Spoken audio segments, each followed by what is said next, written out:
দুঃখ এমন এক অনুভূতি যেটা আমরা চাই বা না চাই, আমাদের জীবনে এটা অবশ্যই আসবে।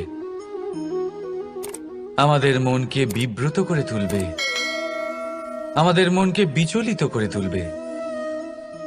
কখনো ভেবে দেখেছেন এই দুঃখ আমাদের জীবনে কেন আসে, কিভাবে আসে? যদি আপনি মন দিয়ে চিন্তা করেন তাহলে আপনি বুঝতে পারবেন যে এই দুঃখের অনুভূতি পরিস্থিতির থেকে বেশি মানসিকতার থেকে বেশি আশেপাশের লোকজনের সাথে জড়িয়ে। কারণ আশেপাশের লোকজনেরাই আপনার জন্য পরিস্থিতি তৈরি করেন, যা ভালোও হতে পারে আবার খারাপও। আপনার আশেপাশের লোকজনেরাই আপনার মানসিকতাকে প্রভাবিত করে, হয় তাকে ভালো করে অথবা খারাপ করে। আমাদের জীবনের অর্ধেক দুঃখ এই কারণে যে আমরা তাদের উপরে আশা রাখি যাদের ওপরে কোনো আশা রাখা উচিত নয়, আর অর্ধেক দুঃখ এই কারণে যে আমরা তাদের উপরে সন্দেহ করি যাদের ওপর সেটা করা উচিত নয়।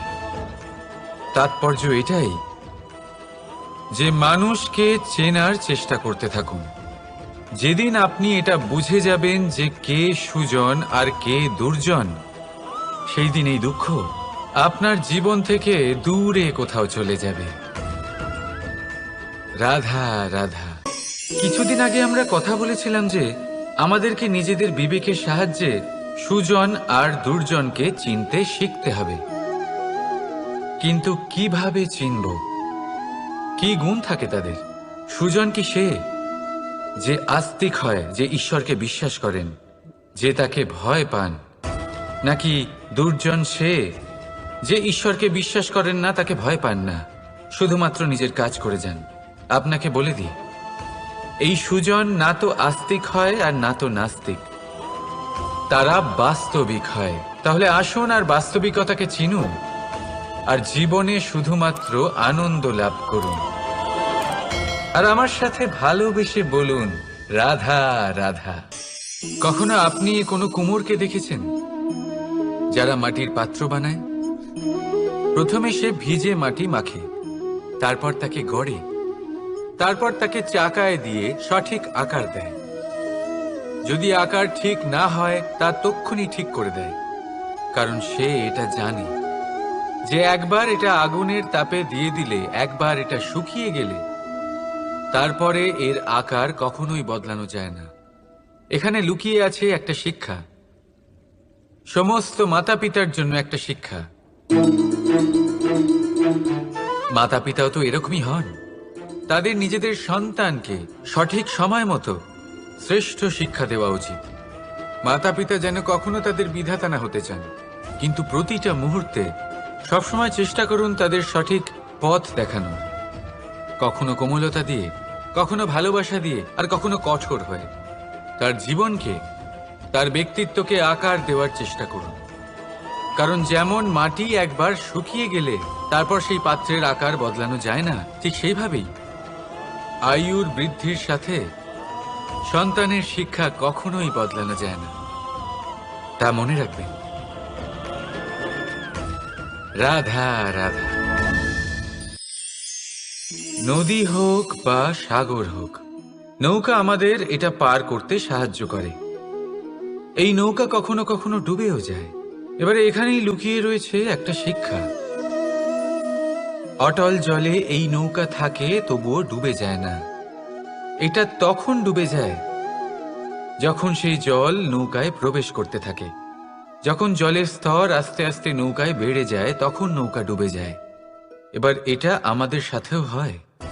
বাইরের সমস্ত সমস্যা, সমস্ত বিপদ, সমস্ত সংকট, সমস্ত দুঃখ, এই সব আমাদের ততক্ষণ ভাঙতে পারে না যতক্ষণ না আমরা এদের আমাদের অন্তরে প্রবেশ করতে দিই। একবার এরা প্রবেশ করে গেলে আমরা ভেঙে গড়িয়ে যাব, ডুবে যাব। এই মনে আগেই প্রেম আর বিশ্বাস ভরে ফেলুন। জীবনে যত বড় বিপদই আসুক না কেন, আপনাকে কখনো ভাঙতে পারবে না। রাধা রাধা। হাতের কত রকম রূপ হয়। কিছু স্নেহের সাথে আপনাকে স্পর্শ করে, তো কিছু প্রহার হিসেবে বর্ষিত হয়। কিছু বন্ধুত্বের নামে আপনার দিকে অগ্রসর হয়, তো কিছু শত্রুতার দিকে আপনাকে টেনে নিয়ে যায়। কিন্তু কখনো ভেবে দেখেছেন যে কোন হাত বেশি মূল্যবান। যখন আপনি সফল, যখন আপনি ভালো কাজ করেন, তখন কিছু হাত আপনার জন্য করতালি দেয়, আর কিছু হাত এমন হয় যা আপনার কাঁধ স্পর্শ করে যখন আপনি জীবনে সব থেকে অসফল হন, যখন আপনি ভেঙে পড়েন। তাই করতালি দেওয়া সেই হাত, আপনার প্রশংসা করা সেই হাত, তার থেকে অনেক বেশি দামি সেই হাত যা আপনাকে তখন আশ্বস্ত করে যখন আপনি এমন সময় কাটাচ্ছেন যা আমরা কেউ কাটাতে চাই না। সেটা আপনার সম্বল হয়ে ওঠে, আর এই সম্বলই আপনাকে জীবন অতিবাহিত করার শক্তি প্রদান করে। তাই একে অপরের সম্বল হয়ে থাকবেন, জীবনে সব সময় ভালো থাকবেন। রাধা রাধা। মানুষ, প্রত্যেক মানুষ কাউকে ভালোবাসে, কাউকে ঘৃণা করে, কাউকে সম্মান করে, আবার কাউকে তিরস্কারও করে। মানুষ সবকিছু হতে পারে, সুস্থও হতে পারে, রোগীও হতে পারে, ধনীও হতে পারে, নির্ধনও হতে পারে, বন্ধুও হতে পারে, আবার শত্রুও হতে পারে। যদি কিছু না হতে পারে তা হলো অস্পৃশ্য, অচ্ছুত, ভগবানের কাছে সব থেকে বড় পাপ। এই যে মানব শরীর, তা ঈশ্বর প্রদত্ত, তা তার মন্দির। প্রত্যেক শরীরে ব্রহ্মদেব বাস করেন। তাই শরীরের অপমান করা, সেটা ছোঁয়া থেকে দূরে থাকা, এটা কখনো করবেন না। এই জীবনে ছুত অছুত কখনো বিচার করবেন না। পরমেশ্বর যা দিয়েছেন তার সম্মান করতে শিখুন। আর আসুন আমার সাথে ভালোবেসে বলুন, রাধা রাধা। উপহার, উপহার কারোর জন্য বস্তু হতে পারে, তো কারোর জন্য অনুভূতি। কিন্তু এই উপহার সকলের ভালো লাগে। এবার যদি জিজ্ঞেস করা হয় যে উপহার কিরকম হওয়া উচিত, তাহলে কেউ বলবে যে উপহার এমন হওয়া উচিত যার সাথে আমরা সোনার উপর তুলনা করতে পারি। কেউ বলবে এমন উপহার হওয়া উচিত যা পেলে কারোর মন খুশি হয়ে ওঠে, সে আনন্দ উপভোগ করে। ব্যক্তি উপহার যা দিচ্ছে তা নির্ভর করছে তার আর্থিক অবস্থার উপরে। কিন্তু উপহার যাই হোক না কেন, তাতে একটা অনুভূতির অভাব কখনোই থাকা উচিত নয়। আর সেই অনুভূতি হল ভালোবাসার অনুভূতি। তাই মনে রাখবেন, ভালোবাসার থেকে বড় উপহার আর কিছুই নেই। আর যদি ভালোবাসার এই উপহার আপনি লাভ করেন, তার থেকে বড় আর কোনো সম্মান নেই। রাধা রাধা। কখনো কোনো বাচ্চাকে দেখেছেন? কত কিছু ঘটতে থাকে তার জীবনে। শৈশব থেকে বেড়ে ওঠা অবধি অসংখ্য অনুভূতি অনুভব করে সে। কখনো পড়ে যায়, কখনো আহত হয়, কখনো জ্ঞান লাভ করে, কখনো কষ্ট সহ্য করে, তো কখনো আনন্দ উপভোগ করে। কিন্তু মনে রাখে সে শুধুমাত্র আনন্দের মুহূর্তগুলি। এবার শুধু একবার আপনার জীবনের প্রারম্ভের দিকে তাকিয়ে দেখুন, আপনার শৈশবে তাকিয়ে দেখুন। আপনি দেখবেন বেশিরভাগ যেসব স্মৃতি আপনার মনে আছে সেগুলি সমস্ত ভালো মুহূর্তের, খারাপ মুহূর্তের নয়। সেই জন্য শৈশব সব থেকে সুখী হয়, এতে নিশ্চিন্ত থাকা যায়। সেই জন্য আজ আপনি যতই বড় হয়ে উঠুন না কেন, খারাপ স্মৃতি, খারাপ ঘটনা সব ভুলে যাওয়ার চেষ্টা করুন। একবার খারাপ ঘটনা ভুলে যাওয়ার অনুভূতি আপনার হয়ে গেলে তখন মনে রাখবেন, যতই কঠিন পরিস্থিতির মুখোমুখি আপনাকে হতে হোক, তার মোকাবিলা করতে আপনি সক্ষম। রাধা রাধা। উৎসব, পুজো, পার্বণ আমাদের জীবনে উল্লাস ভরে দেয়। এবার দীপাবলির উৎসব এসেছে। আপনি কখনো ভেবেছেন যে এইসব উৎসব যেমন গুরু পূর্ণিমা, দোল, রাখি বন্ধন, এইসব পূর্ণিমার দিনে অনুষ্ঠিত হয়, যখন চাঁদ আকাশে পুরোপুরিভাবে দেখা যায়। কিন্তু দীপাবলির এই শুভ উৎসব অনুষ্ঠিত হয় অমাবস্যার দিবসে। অমাবস্যা, যাকে আমরা অশুভ বলে মনে করি। কখনো ভেবে দেখেছেন কেন শ্রীরাম অমাবস্যার এই দিন বেঁচেছিলেন অযোধ্যায় ফেরার জন্য? একদিন পরে বা একদিন আগেও তো আসতে পারতেন উনি, কারণ উনি এই সংসারকে একটা বার্তা পৌঁছে দিতে চেয়েছিলেন যে মুহূর্ত নয়, কর্মই আসল। যদি আপনার কর্ম বড় হয়, শুভ হয়, তাহলে অমাবস্যার এই রাতকেও প্রদীপের সাহায্যে আলোকিত করা যেতে পারে। তাই সময় বিচার করা না করা আপনার সিদ্ধান্ত মাত্র, কিন্তু নিজের কর্মের বিচার করা আমার উপদেশ। রাধা রাধা। আসুন এই ছোট্ট গাছটা দেখুন। এই গাছ আমার কাছে অত্যন্ত প্রিয়। আমি এই গাছটাকে ভীষণ ভালোবাসি। এবার ভাবুন, এই ভালোবাসায় আমি ওকে দিনে যদি 6 বার জল দিই, তাহলে কি ওর বিকাশ ঠিক করে হবে? এটা কি ওর জন্য ভালো হবে? কখনোই নয়। এর শিকড় পচে যাবে, এর শিকড়ের জল গ্রহণ করার ক্ষমতা শেষ হয়ে যাবে। তাহলে কি করা দরকার? দরকার হলো একে সঠিক মাত্রায় জল দেওয়া। দরকার হলো সঠিক সময় অন্তর তাকে জল দেওয়া। দরকার হলো একে সূর্যের তাপও সহ্য করতে হবে। দরকার হলো প্রতিটা কাজ যেন পরিমাণ মতো হয়। এবারে এই ভুল বেশিরভাগ মাতাপিতাই করে ফেলেন। নিজের সন্তানকে এতটাই ভালোবেসে ফেলেন, আর তাতে সন্তানের প্রতিটা ইচ্ছে পূরণ করেন। তারা প্রত্যেকটা জিনিস তাদের দেন, প্রতিবার তাই করেন। আর এইভাবে সন্তানের বিকাশে নিজেই বাধা হয়ে ওঠেন। এরকম করবেন না। এই যাত্রা আপনার সন্তানের। এই যাত্রায় আপনার সন্তানকে অনেক কিছু শিখতে হবে। নিজের ক্ষমতায় কাজ করতে হবে, তাদের করতে দিন। একটা অত্যন্ত গুরুত্বপূর্ণ কথা বলবো আপনাদের, তা আপনারা মনে রাখবেন। প্রেম আর শত্রুতা অধিক হয় তাহলে তা ক্ষতিকর। প্রতিটা বিষয়ে সমতা বজায় রাখুন। আর আমার সাথে ভালোবেসে বলুন, রাধা রাধা। পাদুকা, খড়ম আমাদের জীবনে কতটা গুরুত্বপূর্ণ হয়। যখনই আমরা এটা পায়ে পড়ে হাঁটি, এটা আমাদের রক্ষা করে কাঁটা থেকে, ছোট পাথর থেকে। এটা আমাদের সুরক্ষিত রাখে। কিন্তু যদি এটাকেই আমরা অন্য দৃষ্টিভঙ্গি দিয়ে দেখি, তাহলে এই পাদুকার জন্যই হাঁটার সময় পেছন থেকে আমাদের পায়ে কাদা লেগে যায়। এরকম মানুষও আমাদের জীবনে থাকে, যে থাকে তো আমাদের সাথেই, কিন্তু এরাই আমাদের পিঠ পিছে কাদা ছোড়ে। এবার হাঁটার সময় যখন আপনার পায়ে কাদা লাগে আপনার পাদুকার জন্য, মনের সামনে এগোতে থাকুন। আর রাধা রাধা। মানুষ এক সামাজিক প্রাণী।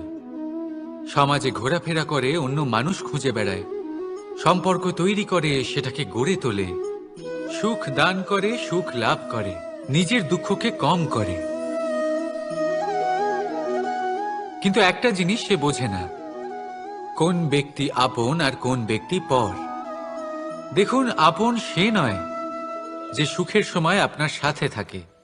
আপন সে যে দুঃখের সময়ে শুরু থেকে শেষ অবধি আপনার সঙ্গে থাকে। তাই খেয়াল রাখবেন, সুখের সময় যে আপনার সাথে থাকে তারা সেই ব্যক্তিগণ যাদের আপনি পছন্দ করেন। কিন্তু যে দুঃখের সময়, সমস্যার মধ্যে, কষ্টের ও একাকিত্বের মধ্যে আপনার সাথে থাকে, আপনাকে সব সময় সঙ্গ দেয়, তারা সেই ব্যক্তি যারা আপনাকে পছন্দ করে। এবারে কাকে আপনি আপন বানাবেন আর কাকে পর, সিদ্ধান্ত আপনার। রাধা রাধা। নাম কত সাধারণ একটা বিষয়। প্রত্যেক মানুষ যে জন্ম নেয় তাকে একটা নাম দেওয়া হয়, যা সে পেয়ে থাকে তার মাতা পিতার দ্বারা, না হলে তার গুরুর দ্বারা, বা কোনো আত্মীয়ের দ্বারা, বা কোনো কাছের মানুষের দ্বারা। এই নামের সাথেই সে আস্তে আস্তে বেড়ে ওঠে। কিন্তু এটাই কি সেই নাম? এই নামই কি সবকিছু? কখনোই নয়। একটা নাম সেটা যা আপনি জন্মের সময় লাভ করেন, যে নামে আপনি কর্মের পথে অগ্রসর হন। আরও একটা নাম সেটা যা আপনি আপনার কর্মের দ্বারা অর্জন করেন। আর এই নামেই আপনাকে সবাই যুগ যুগ ধরে মনে রাখে। আপনার আসল নাম সেটা নয় যা আপনাকে জন্মের সময় দেওয়া হয়েছিল। আপনার আসল নাম সেটা যেটা আপনি আপনার কর্ম দ্বারা লাভ করেছেন। কারণ সেই লাভের পেছনে প্রচুর প্রয়াস লুকিয়ে থাকে, অনেক পরিশ্রম লুকিয়ে থাকে। কিন্তু যদি আপনি চান যে মানুষ আপনার নাম মনে রাখে, তাহলে আপনাকে কর্মের পথে অগ্রসর হতেই হবে। শুভ কর্ম করতে হবে, অনর্গল চেষ্টা করে যেতে হবে, মহান কাজ করতে হবে। আর বিশ্বাস করুন, আপনি একটা মহান নামের ফল অবশ্যই লাভ করবেন। রাধা রাধা। চিন্তা। সবাই বলে চিন্তা করা উচিত নয়, কিন্তু চিন্তা সবাই করে। যিনি বৃদ্ধ ব্যক্তি হন, তিনি নিজের অতীতের সাথে বর্তমানের তুলনা করে চিন্তিত থাকেন। একজন যুবক ব্যক্তি ভবিষ্যতের বিষয় চিন্তা করে, নিজের লক্ষ্য কিভাবে পূরণ করা যায় সেই চিন্তায় মগ্ন থাকে। শুধু একজন বালকের না তো তার ভবিষ্যতের চিন্তা থাকে, আর না অতীতের দুঃখ থাকে। আর এরকম কেন? কারণ সে শুধুমাত্র বর্তমান নিয়ে ভাবে, আর তাই সে সব থেকে বেশি সুখী। তাই মনে রাখবেন, যদি আপনি আপনার বর্তমানের বিষয়ে ভাবেন, তাতে বাঁচেন, সেটাকে ঠিক রাখেন এবং সেটাকে আরো ভালো করে তোলেন, তাহলে আপনার অতীত আর আপনার ভবিষ্যৎ আপনা থেকেই ঠিক হয়ে যাবে। আসুন আমার সাথে ভালোবেসে বলুন, রাধা রাধা। মানুষের কত রকম অনুভূতি হয়, কিন্তু সে সেটাই করে যেটা সে আজ অবধি করে এসেছে। আর এটাই তার সব থেকে বড় ভুল। আপনাকে যদি উদাহরণ দিই, তাহলে একটা গোয়ালা যে ছোটবেলা থেকে একটাই কাজ করেছে, গরুকে চড়িয়েছে, দুধ বের করেছে, সে সারা জীবন সেটাই পাবে, শুধু দুধ। কিন্তু ভেবে দেখুন, যখন এই দুধ কোনো ময়রার কাছে যায়, তখন সে সেটা দিয়ে মালপোয়া বানায়, মাখন বানায়, বিভিন্ন রকমের সুস্বাদু মিষ্টি বানায়, ঘি বানায়। সে বড় কিছু করে, তার বদলে সে বড় কিছু পায়। তাই মনে রাখবেন, যদি আপনি সেটা করেন যেটা আপনি সব সময় করে এসেছেন, তাহলে আপনি সেটাই পাবেন যা আপনি আজ পর্যন্ত পেয়ে এসেছেন। নতুন কিছু করার চেষ্টা করুন, আলাদা কিছু করার চেষ্টা করুন, নিজেকে বদলানোর চেষ্টা করুন, নিজেকে প্রস্তুত করুন, নতুন কিছু করুন। তাই মনে রাখবেন, যদি আপনি এমন কিছু করেন যা এর আগে কেউ কখনো করেনি, তাহলে আপনি এমন কিছু পাবেন যা এর আগে কেউ কখনো পায়নি। তাই নতুন উপায়, নতুন চেষ্টার দ্বারা নতুন কর্মের পালন করুন। নতুন চিন্তা নিজের ভেতরে জাগ্রত করুন, কারণ এই চিন্তাই সত্য হয়ে আপনার জীবনে আসবে। রাধা রাধা। যদি আমি আপনাকে জিজ্ঞেস করি যে এই সংসারে সব থেকে মাহাত্ম্যপূর্ণ বস্তু কি, তাহলে আপনি বলবেন জল। আর একদম ঠিক বলবেন। কিন্তু কোন কারণে? এই জন্য যে সে আমাদের জীবন দান করে? এই জন্য যে সে আমাদের তৃষ্ণা মেটায়? নাকি এই জন্য যে আমাদের দৈনিক কাজ থেকে শুরু করে আমাদের মৃত্যু অবধি কাজে আসে, সব কাজে আমাদের সাহায্য করে? না, এর পেছনে একটা কারণ হলো জলের প্রকৃতি। ভেবে দেখুন, সমুদ্রের এই জল সূর্যের তাপ সহ্য করে বাষ্পীভূত হয়, তারপর উপরে গিয়ে মেঘে পরিণত হয়, তারপর সেই মেঘ রূপে প্রবাহিত হয়ে কোনো পর্বতের সাথে ধাক্কা খেয়ে বর্ষা হয়ে এই পৃথিবীতে বর্ষিত হয়। আর এই পৃথিবীর ধূলিকণা এর মাটিকে নিজের মধ্যে ধারণ করে। মানুষের দ্বারা, অন্য প্রাণীর দ্বারা যে ময়লা ছড়িয়ে পড়েছে তাকে নিজের মধ্যে ধারণ করে, আর তারপর ফের অগ্রসর হয়ে পড়ে সমুদ্রের দিকে, সমুদ্রে মিশে যায়। কিন্তু তবুও আবার বাষ্পীভূত হওয়ার সময় সেই ময়লাকে সে সেখানেই ফেলে যায়, সেই ময়লাকে নিজের সাথে নিয়ে যায় না। ব্যাস, এটাই জলের প্রকৃতি, যা তাকে মহান করে তোলে। আপনিও আপনার জীবনে আপনার কর্ম করুন, মহান কর্ম করুন, ভালোভাবে করুন, কিন্তু সেই কর্মের সাথে যে অহংকার আসে সেটা নিজের মধ্যে প্রবেশ করতে দেবেন না। তার থেকে ওপরে উঠুন, আপনি নিজেকে জলের মতো হালকা অনুভব করবেন। রাধা রাধা। এই সংসারে যেই জন্মগ্রহণ করে কিছু না কিছু অবশ্যই শেখে এবং তার জন্য থাকে তার গুরুর অবদান। এবার এই গুরু কে হবেন তা আমরা নির্বাচন করি। হয়তো তিনি আমাদের মাতা পিতা হতে পারেন, হয়তো বন্ধু হতে পারেন, হয়তো দাদাও হতে পারেন, আদর্শ হতে পারেন, বা হয়তো গুরুকুলের শিক্ষাকর্তা গুরুও হতে পারেন। এবার সংসারের এমন কিছু জিনিস আছে যা জগতের কোনো গুরুই শেখাতে পারবেন না, তা আপনাকে সময় শিখিয়ে দেবে। কারণ এই সংসারে সময়ের থেকে বড় গুরু আর কেউ হয় না। এবার সময় আর গুরুর মধ্যে একটা সাদৃশ্য আছে আর একটা তফাতও আছে। সাদৃশ্য হলো যে সময় আর গুরু দুজনেই আপনাকে শেখায়। তফাতেই যে গুরু প্রথমে আপনাকে শিক্ষাদান করে, তারপর আপনার পরীক্ষা নেন। সময় প্রথমে আপনার পরীক্ষা নেয়, তারপর আপনাকে শিক্ষা দেয়। এবার শিক্ষা লাভ করে পরীক্ষা দেওয়া আর পরীক্ষা দিয়ে শিক্ষা লাভ করা এই দুই ভিন্ন বিষয়।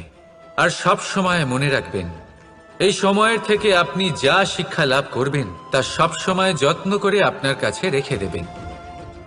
কারণ সময়ের থেকে বড়, সময়ের থেকে দামি, সময়ের থেকে অত্যন্ত আধুনিক আর কোনো গুরু নেই। রাধা রাধা। প্রেম আর চাওয়া একই মনে হয়, তাই না? কিন্তু আসলে এরা আলাদা। এদের মধ্যে অনেক তফাৎ আছে। দেখতে গেলে প্রেম আর চাওয়া কখনোই এক হতে পারে না। এবার যদি আপনাকে আমি এক উদাহরণ দিই, যদি আপনি এই ফুলকে চান, তাহলে আপনি এটাকে তার ডাল থেকে ছিঁড়ে আপনার কাছে রেখে দেবেন। কিন্তু যদি আপনি একে ভালোবাসেন, তাহলে আপনি প্রতিদিন এসে এটার শিকড়ে জল দেবেন যাতে সে আরো প্রস্ফুটিত হয়। শুধু এটাই তফাৎ চাওয়া আর প্রেমের মধ্যে। চাওয়া স্বার্থ হয়ে ওঠে, যেখানে প্রেম প্রেম পরমার্থ হয়ে ওঠে।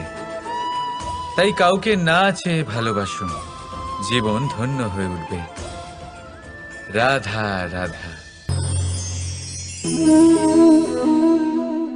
এই বস্ত্র দেখছেন আপনি?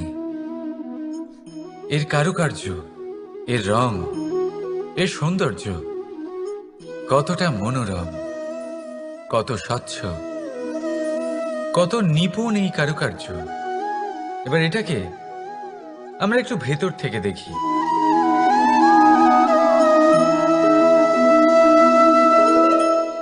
আপনি কি সেটাই দেখতে পাচ্ছেন যা আমি দেখতে পাচ্ছি? এটাই হয় আমাদের ব্যক্তিত্বের সাথেও, এটাই হয়।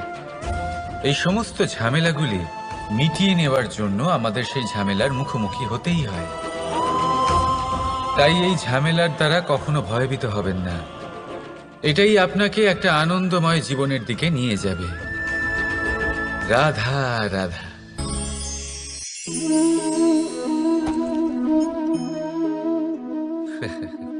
আপনি কি কখনো কোনো গাছের গায়ে পাথর ছুঁড়ে মেরেছেন? আজ না হোক, ছোটবেলায় কখনো না কখনো নিশ্চয়ই ছুঁড়েছেন। এখনো বাচ্চারা সেটাই করে থাকে। কিন্তু আপনি কি কখনো ভেবে দেখেছেন যে কেন সেই গাছের ওপরই পাথর ছুঁড়ে মারা হয় যাতে ফল থাকে? কোনো সাধারণ বা ফলবিহীন গাছের ওপর এত পাথর কেন ছোড়া হয় না? কারণ খুবই সহজ।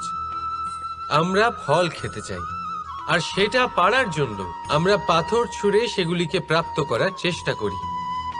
আর অন্যদিকে সেই গাছ এই পাথরের রূপে বিরোধিতা সহ্য করে, তবুও সেখানেই দাঁড়িয়ে থাকে যেখানে তার অবস্থান। সেই ফল আমাদের দিতে থাকে যা সর্বদা আমাদের দিয়ে এসেছে, আর সেই জন্যই সে আমাদের কাছে মূল্যবান। তাই মনে রাখবেন, আপনার জীবনেও এরকম অনেক মানুষ আসবেন বা হয়তো এখনই আছে যারা আপনার বিরোধিতা করেন, যারা আপনার জীবনে সংকট ডেকে আনেন, আপনাকে দোষারোপ করেন, কিন্তু আপনার নজর সেদিকে থাকা উচিত নয়। তাই একটা গুরুত্বপূর্ণ সত্য সবসময় মনে রাখবেন, সেই গাছের ওপরেই পাথর এসে পড়ে যে ফল ধারণ করে, যে মূল্যবান হয়। রাধা রাধা। আপনি জীবনে কখনো দেখে থাকবেন অথবা শুনে থাকবেন যে মানুষ যখন দুধ পান করে তার মধ্যে যদি কোনো মাছি এসে পড়ে, সে আর সেটা পান করে না, সেই দুধকে কোথাও ফেলে দেয় সে। কিন্তু ভেবে দেখুন, এখানে পরিস্থিতি একটু আলাদা হলে, দুধের বদলে ঘি থাকলে মানুষ কি করে? সেই ঘি ফেলে দেয় না, সেখান থেকে মাছিটাকে বের করে ফেলে দেয়। এটা দিয়ে আমরা কি শিক্ষা পেলাম? এটাই যে এখানে মাছি গুরুত্বপূর্ণ নয়, গুরুত্বপূর্ণ হলো সেই খাবার, ঘি। এবারে ভাবুন, দুধ আর ঘি এই দুই উৎপন্ন হয় গরু থেকে, তাহলে বেশি মাহাত্ম্য ঘিকে কেন দেওয়া হয়? তার কারণ যে যত বেশি তাপ সহ্য করে সে তত উৎকৃষ্ট হয়, সে ততটা মূল্যবান হয়। এতটাই মূল্যবান যে যদি তাতে কোনো দোষও থাকে মানুষ সেটা গ্রাহ্য করে না। তাই মনে রাখবেন, এই পুষ্টি অপুষ্টি এ শুধুই নামমাত্র, কিন্তু পরিশ্রম করা, সংঘর্ষ করা, তাপ সহ্য করা, এটা মানুষের অনুভূতি। তাই নাম নিয়ে না ভেবে অনুভূতির ওপরে মনোনিবেশ করুন, তাকে গুরুত্ব দিন। আর আসুন আমার সাথে ভালোবেসে বলুন, রাধা রাধা। ঈশ্বর লতা পাতাকে দাঁড়িয়ে থাকার শক্তি দেননি, ঈশ্বর এই শক্তি দিয়েছেন বৃক্ষকে। এই লতা পাতা বৃক্ষের সাহায্যে দাঁড়িয়ে থাকে, তাতেই বিকশিত হয়। এবার এই লতা পাতা দুই ধরনের হয়। প্রথম সে যে এই বৃক্ষতে বিকশিত হয়, ফুল ফুটিয়ে তোলে, নিজেকেও সুন্দর বানায়, বৃক্ষকেও সুন্দর বানিয়ে তোলে। দ্বিতীয় সে যে বৃক্ষকে পুরোপুরি শুকিয়ে দেয়, তার প্রাণ শক্তি তার থেকে কেড়ে নেয়, আর শেষে নিজেও ধ্বংস হয়ে যায়। তাই মনে রাখবেন, যে ব্যক্তি সবসময় আপনার সাথে থাকে, সবসময় আপনার সম্বল হয়ে থাকে, সবসময় সে আপনাকে সাহায্য করে, আর যদি আপনি তার সাথে ছলনা করেন, আপনার অন্ত নিশ্চিত। এরকম কখনো করবেন না। সেই ব্যক্তিকে ভালোবাসা দিন, সম্মান দিন, আর আমার সাথে প্রসন্ন হয়ে বলুন, রাধা রাধা। যখনই আমরা প্রসন্ন হই, কোনো শুভ অনুষ্ঠান থাকে, আমরা সাফল্য লাভ করি, আমরা সবার আগে আপনজনদের মিষ্টিমুখ করাই। আর এটা ভালোই, মিষ্টিমুখ করালে মনও মিষ্টি হয়ে যায়। কিন্তু এই মিষ্টতা শুধুমাত্র মিষ্টির মধ্যে থাকে না, কারণ এই স্বাদ নয়, এই এক অনুভূতি। জিহ্বার স্বাদ গলায় গেলেই শেষ হয়ে যায়, সেখানে অনুভূতির স্বাদ সারা জীবন মনে থেকে যায়। তাই আপনি যখনই আপনজনদের মিষ্টিমুখ করাবেন, শুধু সেই মিষ্টি দিয়ে কেন, যা কিছুক্ষণের জন্যই থাকে, সেই অনুভূতির দ্বারা, সেই মিষ্টি কথার দ্বারা, সেই মিষ্টি ব্যবহারের দ্বারা সবাইকে খুশি করুন।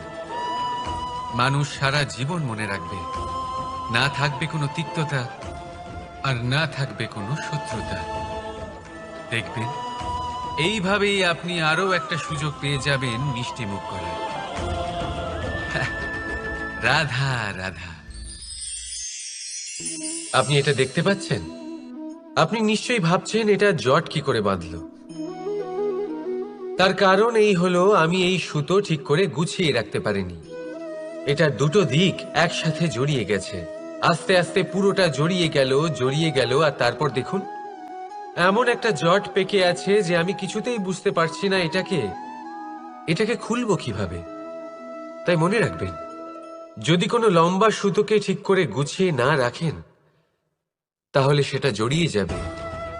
এইভাবেই আমাদের জীবনে আমাদের জিহ্বা, আমাদের কথা, যদি এই জিহ্বা আপনারা সামলে না রাখতে পারেন, তাহলে শুধুমাত্র কষ্ট পাবেন। তাই নিজের শব্দ এর ওপরে নিয়ন্ত্রণ রাখুন, সর্বদাই ভালো হবে। আর আসুন আমার সাথে ভালোবেসে বলুন, রাধা রাধা। সমুদ্র মন্থন, আমরা সবাই জানি এ কিভাবে হয়েছিল। এই মন্থন থেকে কি কি পাওয়া গেছিল? অসংখ্য রত্ন পাওয়া গেছিল, বিষ পাওয়া গেছিল, অমৃত পাওয়া গেছিল।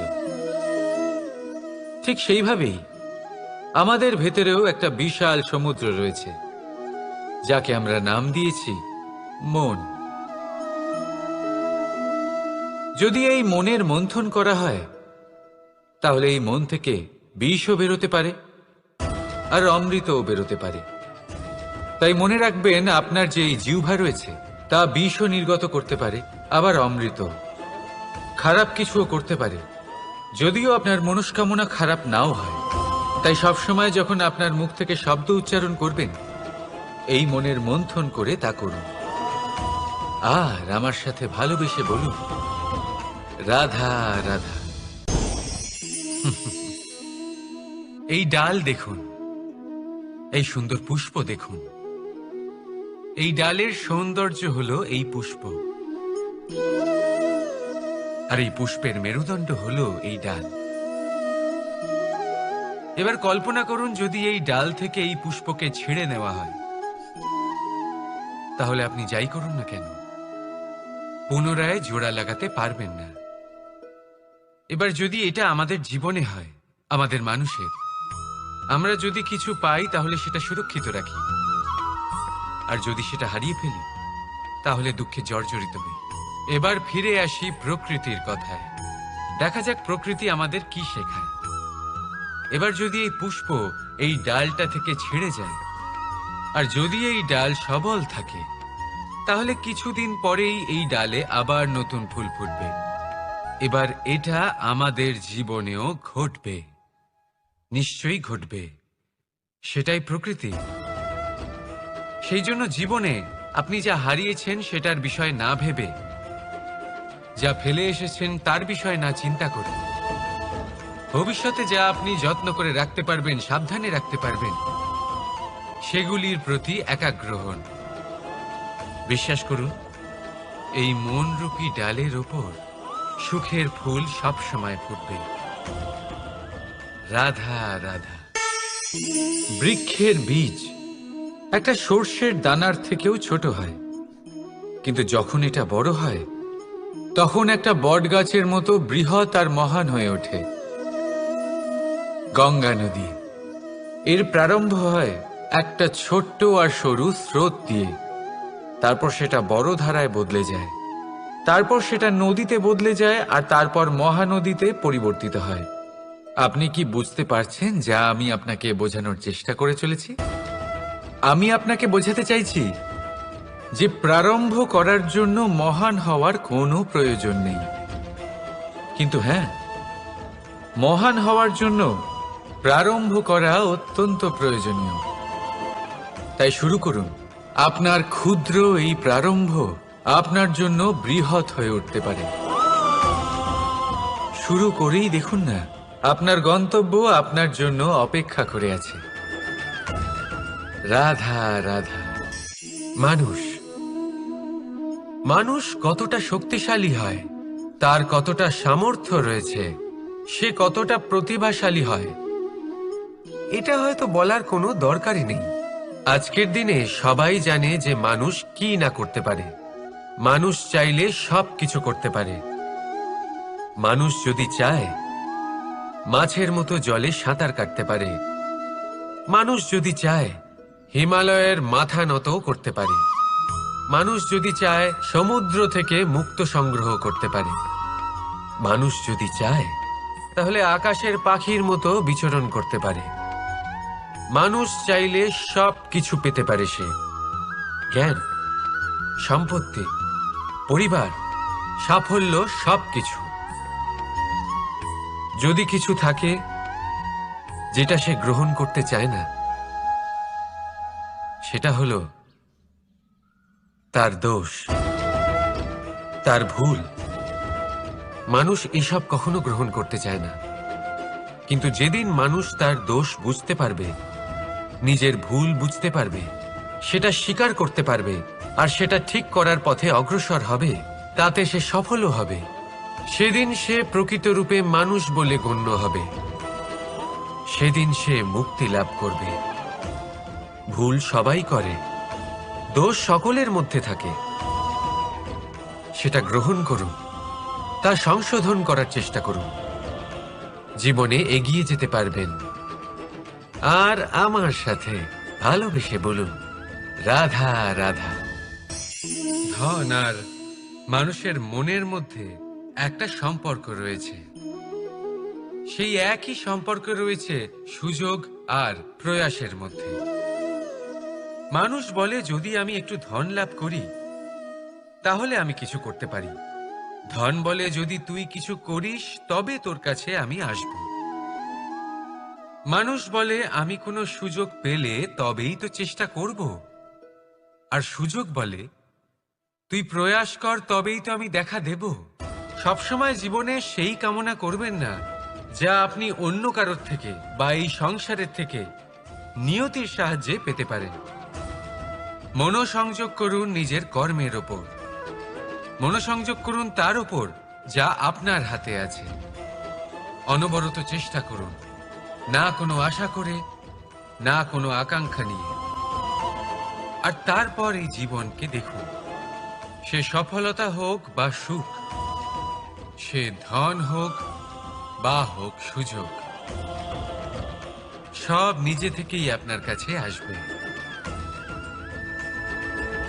রাধা রাধা। এটা দেখতে পাচ্ছেন? আপনি নিশ্চয়ই জানেন এটা কি। এটা বড়ই বিচিত্র এক বস্তু। এটা হলো কয়লা। আমি একে বিচিত্র এই কারণে বলছি, ভেবে দেখুন, যদি এটা গরম হয় আর আপনি এটাকে ধরে ফেলেন, এটা আপনার হাত পুড়িয়ে ফেলবে। আর যদি এটা ঠান্ডা হয় আর আপনি এটা ধরেন, তাহলে এটা আপনার হাতে কালি লাগিয়ে দেবে। অর্থাৎ যে কোনো পরিস্থিতিতেই, যে কোনো রূপেই থাকুক না কেন, গরম হোক অথবা ঠান্ডা, এটা কোনো না কোনো ভাবে আপনার ক্ষতি অবশ্যই করবে। এরকমই হয় খারাপ মানুষজন, বদসঙ্গ, ঠিক কয়লার মতো। আপনি যদি কিছু নাও করেন, যাই হয়ে যাক, এরা যদি আপনার কাছে থাকে, তাহলে কোনো না কোনো ভাবে জীবনে আপনার কোনো না কোনো ক্ষতি অবশ্যই হবে। তাই নিজের জীবনে সবসময় সঙ্গতের নির্ণয় অত্যন্ত ভেবেচিন্তে করবেন। রাধা রাধা।